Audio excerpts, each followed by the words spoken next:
Well, thank you, Don and Kamalia. Really appreciate it. Can you all hear me loud and clear? All right, good deal. So, welcome everybody. I know it's lunchtime. I hope you got a good meal, whether it's healthy or not. Something. Hopefully, you got something as we go through this presentation. Again, my name is Omar Mohammed. I am a resource at Morgan State University through the Entrepreneurial Development and Assistance Center. We've been around since 1992, providing resources for budding and existing entrepreneurs. And our role simply is to really manage, I should say manage, but help those individuals who are looking to start a business, those who are in business, and connect them to resources. So we're a connector. We connect individuals to resources. So over the years, we've had this women initiative, which we call Women, Women-Owned and Managed Enterprise Network.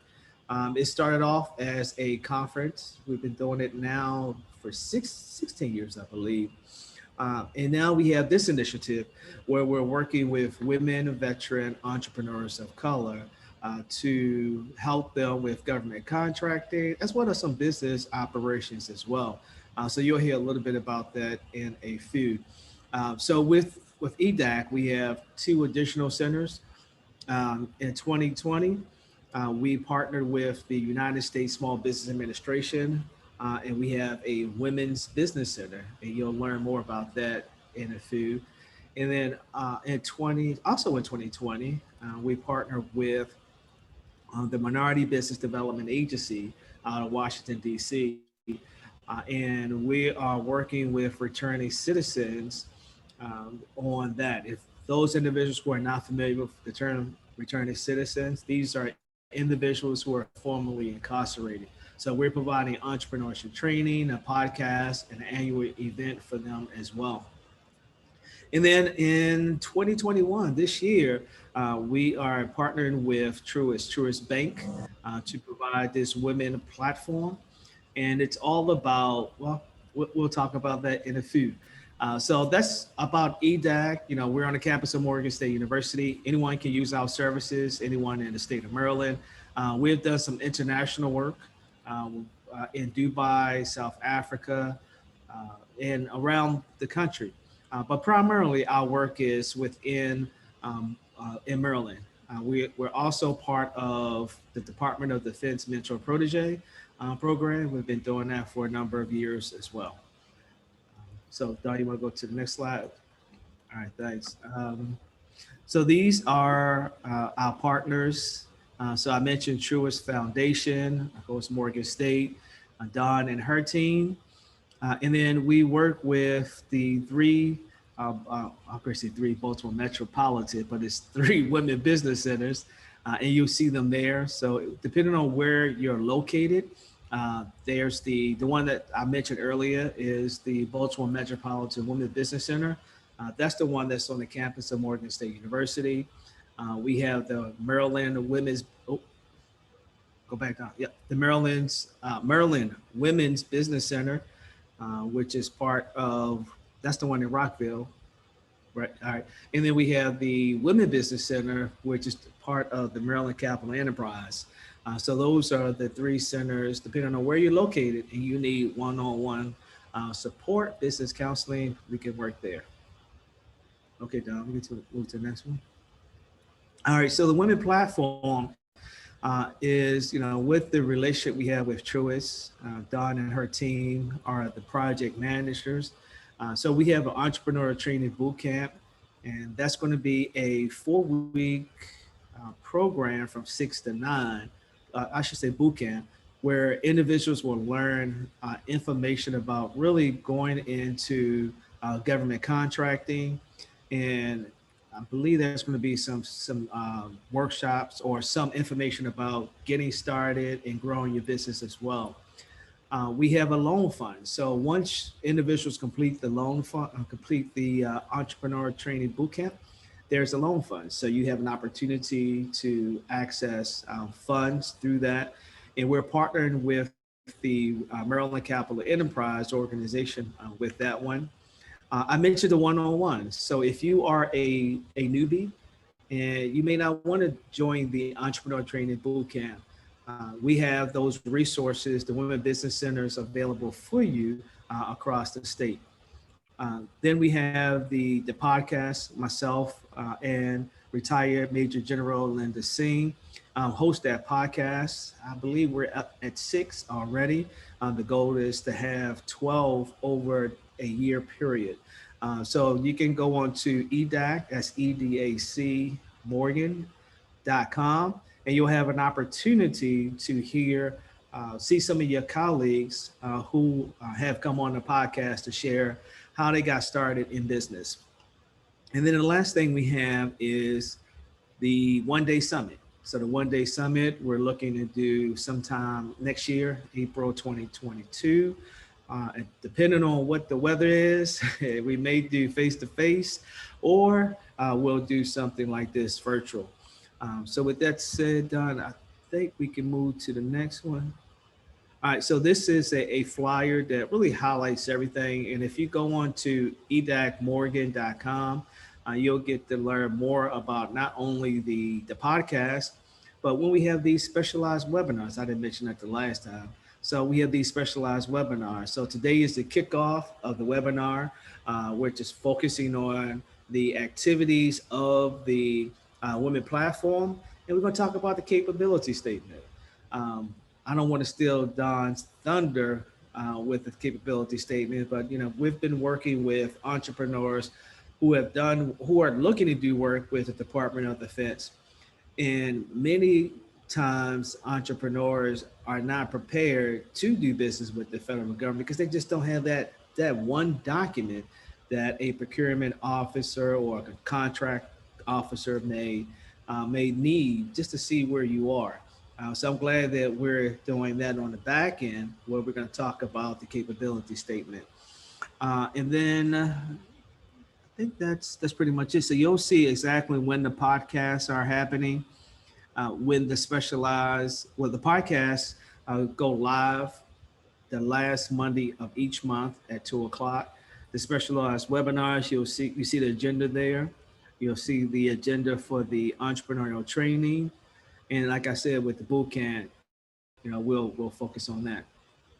All right. So you want me to talk about this, Don, or you want to talk about this one?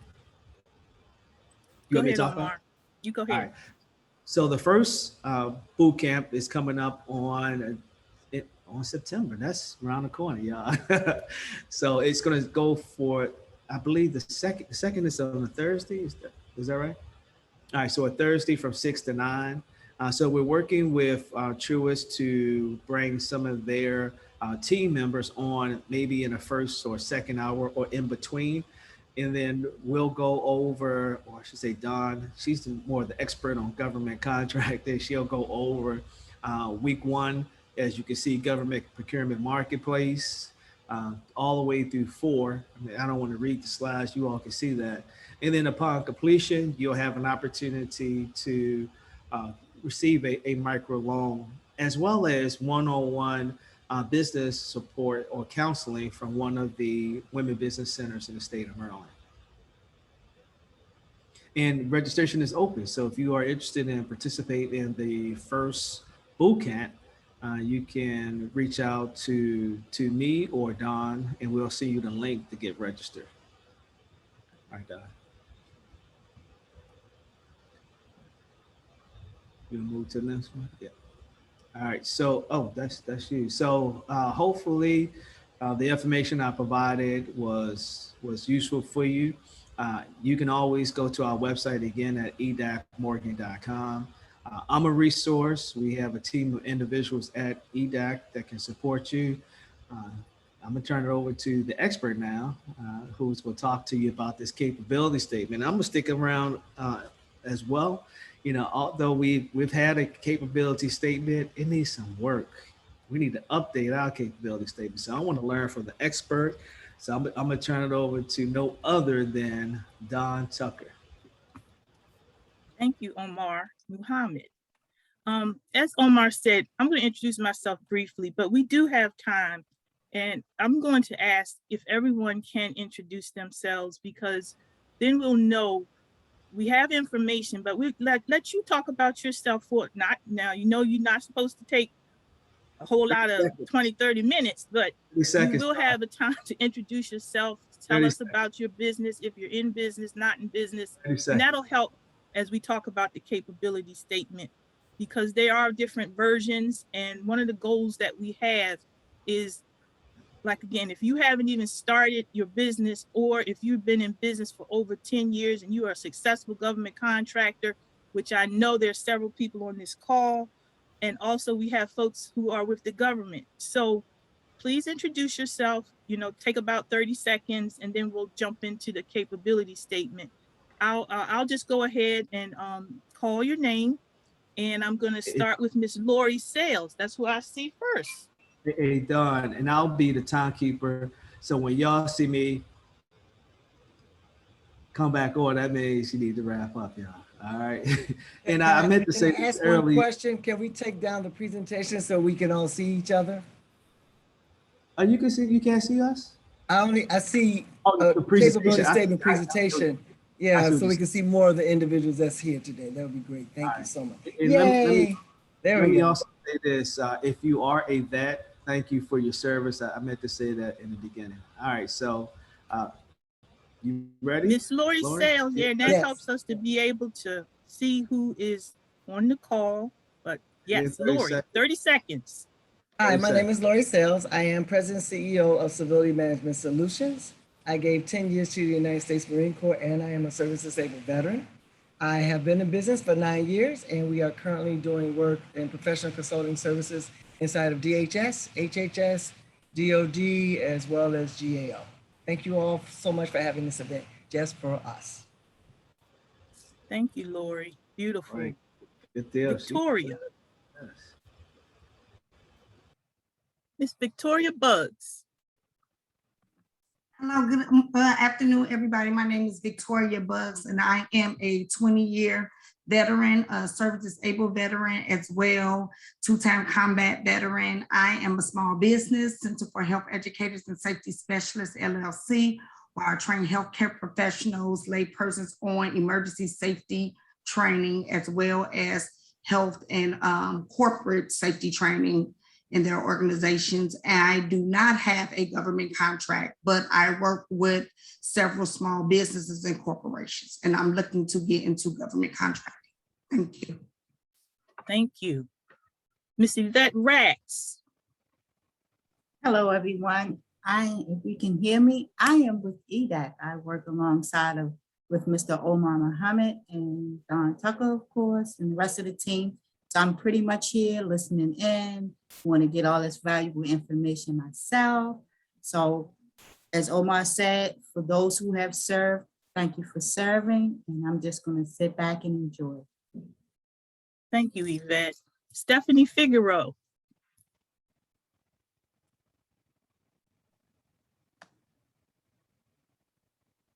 Hello, I'm with Lord & Tucker Management Consultants. I am the operations and HR manager. Enjoying doing business with Don and the LTMC team. Thank you, Stephanie. SPC Business Consulting.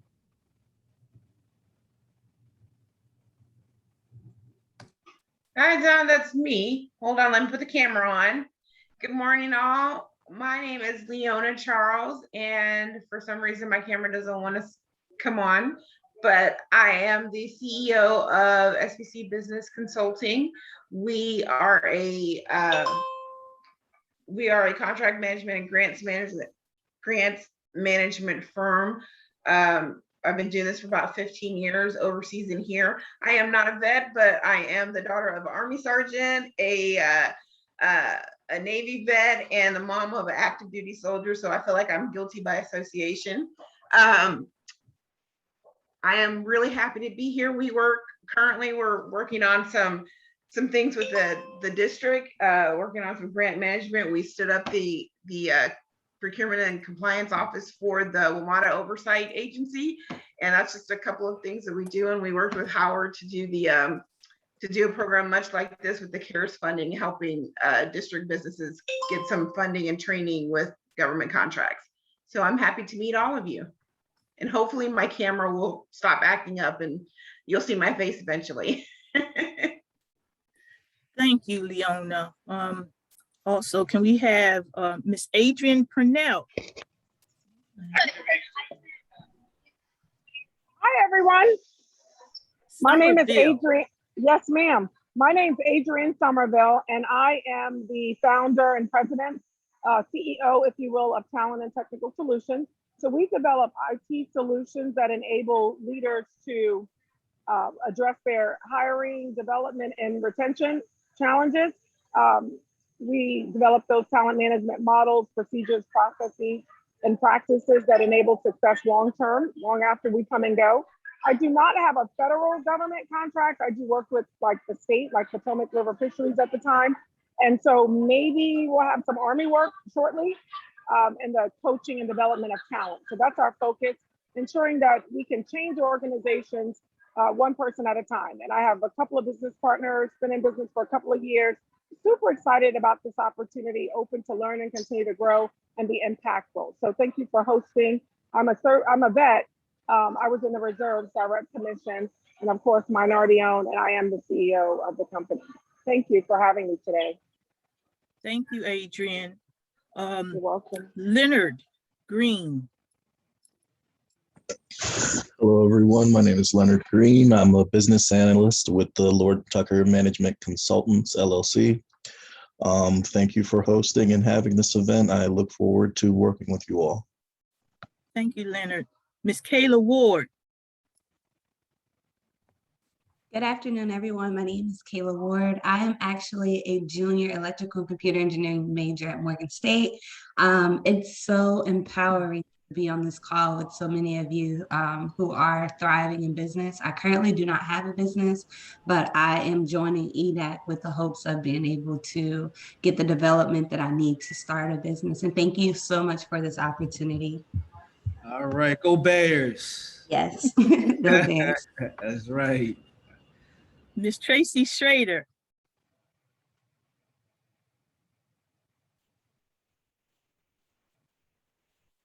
Tracy may not be able to come off mute. That's okay. And I think the last person, but not least, that will share is Miss Gladys or Dr. Gladys Bailey from the Department of Labor. Dr. Bailey. Hello, everyone. I'm Gladys Bailey, and thank you for the invite to this meeting today.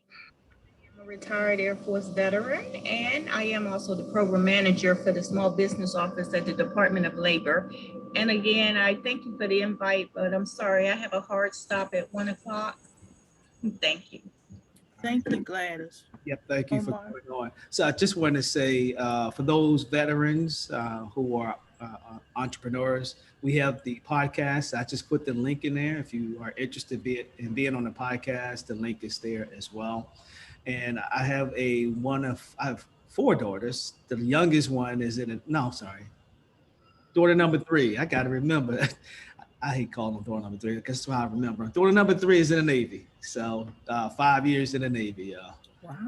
All right. So I'm going to disappear, Don. Turn it back over to you. Thank you, Omar. I mean, we've learned a lot. I didn't know all these folks who, Gladys, I didn't know you were in the military. Thank you, everyone, for your service. You know, we cannot, and we are so excited, as you know, that Truist Bank has seen the need to target women of color veterans, because as we know, women of color and then women of color veterans who want to go in business need support just like everybody else. And my business, I am a federal government contractor. I did work in the government prior to going into business. My family have members who are veterans. However, I myself am not a veteran. But my family, and I have worked with an organization, I know several, I think Lori, you know this group, the Veterans Enterprise Training and Services Group with Mr. W.O.M.E.N. And he and I worked back in the early 2000s when I was transitioning from the government workforce, because I had twins at the time. And I met Mr. W.O.M.E.N. and he had a group called the Veterans Enterprise Training and Services Group. And I said, well, I can talk about government contracting. I need to make some money. So he needed someone to do that. And we just hooked up at that time. And over the years, as you know, Joe is a wealth of knowledge. He's on one of the podcasts, but the Veterans Enterprise Training and Services Group is a nonprofit that focuses on training government contracting for veterans. And they work with several other organizations that lobby for the veteran. So we're going to talk about for a few minutes, again, the capability statements. If you have to drop off the webinar, we understand if you have questions, but as you can see, we're just getting started. And I'm just so excited to see so many folks with certain levels. If you want information about the other folks who are on this call, because I know you want to work together, because we're in the fourth quarter and we know who are seeking these government contracts. We're going to go get these government contracts because this is the time to get them. And then getting ready to go into the first quarter of next year. The federal government is a good partner, and it's a good group to work with. So it's a lot of work, but you got to learn the ins and outs. So I'm going to start sharing the screen again, and we're going to walk through the capability statement, which is the marketing tool and resume for your business. Okay, so when does the federal government use a capability statement? They use it for things what they call a sources sought notice to help with joining, making teams and joint ventures. If you, for example, if Lori wants to work with Leona and Lori decide they want to come up with a joint or team or subcontract relationship, they can develop a calling card or a document that highlights their businesses and be able to present it to somebody in the government, such as Gladys Bailey, who works for the Department of Labor. The same thing with the subcontracting as with a prime relationship. When you go out to a trade show, some people take their capability statements, just like your resume when you're in school, Kayla. When you come out, you have your resume, but when you're getting ready to go into government contracting or into business, you will have what's called a capability statement, which is similar to your resume. And then it is the foundation for oral presentations when you talk with the federal government.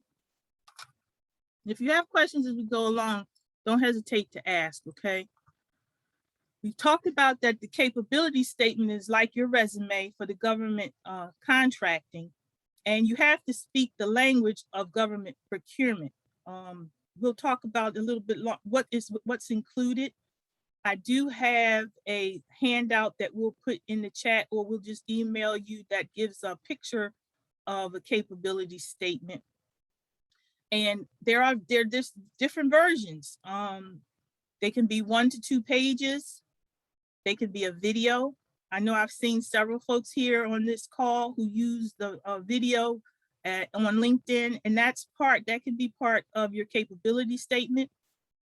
It could be put in your email, and you can click on your video and have somebody click on your video right from your email and or in your social media and other platforms. It can be a PowerPoint presentation like this today. Most people do start off with that 1-pager, and then you can move it up even to something into a white paper where you are going to the federal government and you say, I have a solution that I want you to consider, and or, you know, for me and for those who are in this position, I do believe Lori is, if you're an 8A, which is called an 8A government contractor, you can receive a sole source contract, okay?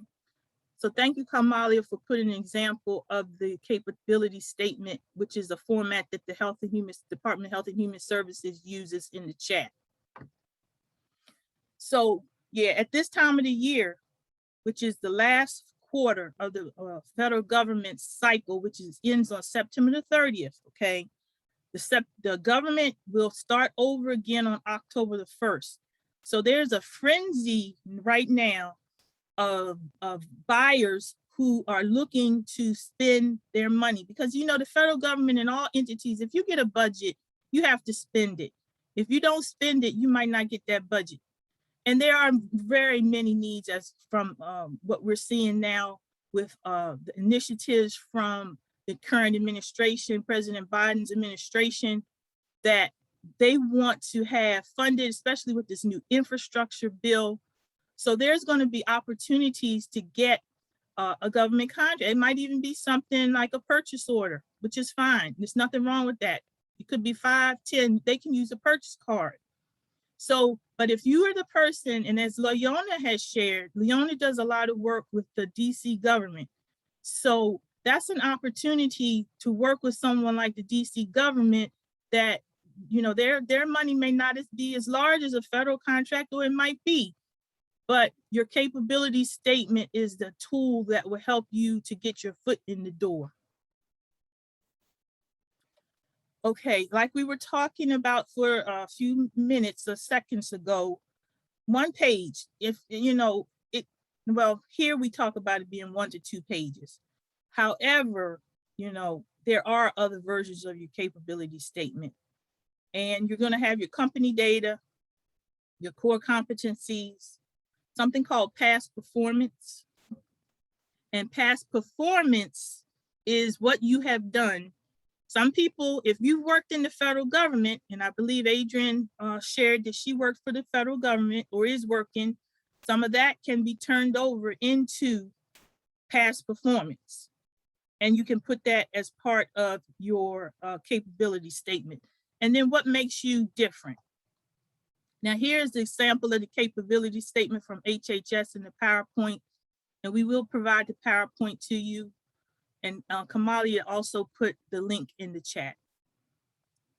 So your company data, you know, there are a lot of terms on here that you may not know, those who are not involved with federal government contracting. Your DUNS number, and that's changing. The federal government is always changing, okay? And DUNS number is one thing that they're gonna be changing. These social economic certifications, we're targeting today veterans and service disabled veteran-owned businesses, as well as women-owned businesses. And for folks who can qualify to be in what's called a HUD zone. We'll talk about all of these things over the course of our these specialized webinars, as well as our 4-week boot camp. And then if you're interested in doing your one-on-one counseling with the women's business centers, they can also help you with that. And if anybody on the call can reach out to the women's business centers and start, they'd be glad to have you to start engaging them, to have them as one of your counselors for free. You know, that funds that the federal government that we pay in our tax money, the women's business centers are funded so that they can provide counseling services based on the funds that come from our taxpayer dollars. Then there's something called the NAICS code, you know, National, I'm sorry, I apologize, but I'm not remembering, but it's from the Census Bureau, and it's a 5-digit, it can be different numbers, but it's generally a 5-digit code that talks about what you do. I'm a management consulting, okay, 541611. That's my meat and potatoes, what they call NAICS code. And the federal government works on NAICS codes. Everybody understands it. If they do business, they will be asking for the work under a certain NAICS code. Then you can say if you can accept credit cards, if you're on something called the GSA schedule. And all of these things we're going to talk about over the course of this until April. And hopefully we'll be able to get more funding for this program. You know, they'll see how successful you are. Your core competencies, you know, it should be brief, short introductory statement. You can have a different version of your capability statement for whoever you're reaching out to. Say, for example, you want to reach out to Health and Human Services, or you want to work with Department of Homeland Security. You may need to have a different version of your capability statement, where you're doing training, for example, for one person, or you're doing logistics. So everyone, you don't want to just have you know, you want to be able to move that document very quickly so that it will be the same way when you have your resume, you can update it for who you will be speaking with. Okay. And what's very critical, it needs to be tailored to the agency mission and a specific opportunity. All right. What makes you different? I'm a management consultant. Okay, I'm a dime a dozen. We all know it. Come on, we be honest with ourselves. What I do is a dime a dozen. But it's not a dime a dozen if it's something that someone else needs. And as long as you're able to articulate what you provide and how you are different than someone else, or you put together a team, you know, you have people here on this call where we will be able to put together teams to go after work. That's our differentiator. We may have something that Northrop Grumman and Lockheed Martin, they don't have. And a lot of times what we have is we can do the job better, quicker, faster, and we don't give them the whole lot of aggravation as someone else may, one of our larger partners in the federal marketplace may be doing. And this is true. You know, we know that there are folks out here that if you do the job, if you're one differentiator, if we're just easy to work with and get along with, and we get the job done and we're dependable, that's a huge differentiator, because there are a lot of people out here that they don't get the job done. And being in the military, you ladies have gotten the job done. Okay. We talked a little bit about past performance. Who have you done similar work for? You want to prioritize it. You know, sometimes you may not have done something. I know I don't have a lot of IT past performance, but I've partnered with folks who do. And because we had IT, we partnered, we were able to get on what's called this 8A Stars 3 vehicle. And, you know, I wouldn't have been able to get on that vehicle if I didn't have partners.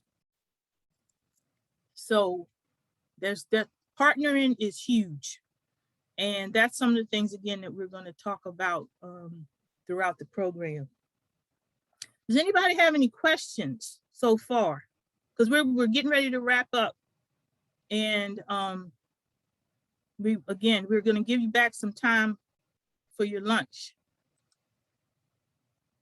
Any questions? I don't have a question, but if you don't mind me giving some input. Please do. I can tell you the 8A program is definitely the way to move civility management solutions, but I want to talk about it real quickly because we all are, you know, women of color on this particular program that you're putting together. There's way too many people that push us, male included, to get the 8A too soon. And I know you know that, Dawn, right? And so I just want to stress on that, you know, the 8A is a great program. I love being a part of it.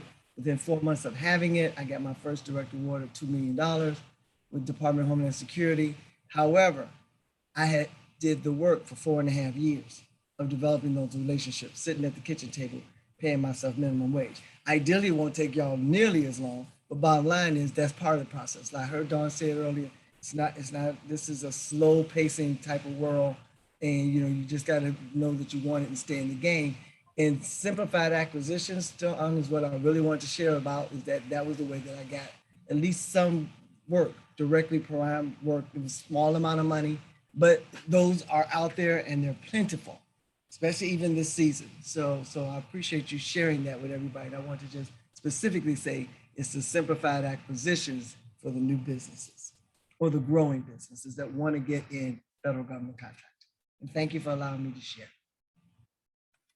Thank you, Lori. And we will call upon you to participate in our events. We're looking forward to you participating. Does anyone else have any comments or questions? Please don't be shy. As Lori said, you know, the knowledge that she has is invaluable. So does anybody else have anything they want to share? Yeah. Leona? Yeah, go ahead. Yeah, I would just wanted to say thank you, Lori, for saying that. We see a lot of people being pushed towards that program and they age out before it's really useful. So I am so happy to hear someone with firsthand experience say that. Also just wanted to piggyback on some of the things she was saying about her first contracts and how she built those relationships. And even though she got a large contract, one of the things that we've seen in our advisory capacity is a lot of small businesses that win large awards that don't have the infrastructure to perform. And there's a lot of emphasis, particularly directed at the minority business community, about winning these large contracts.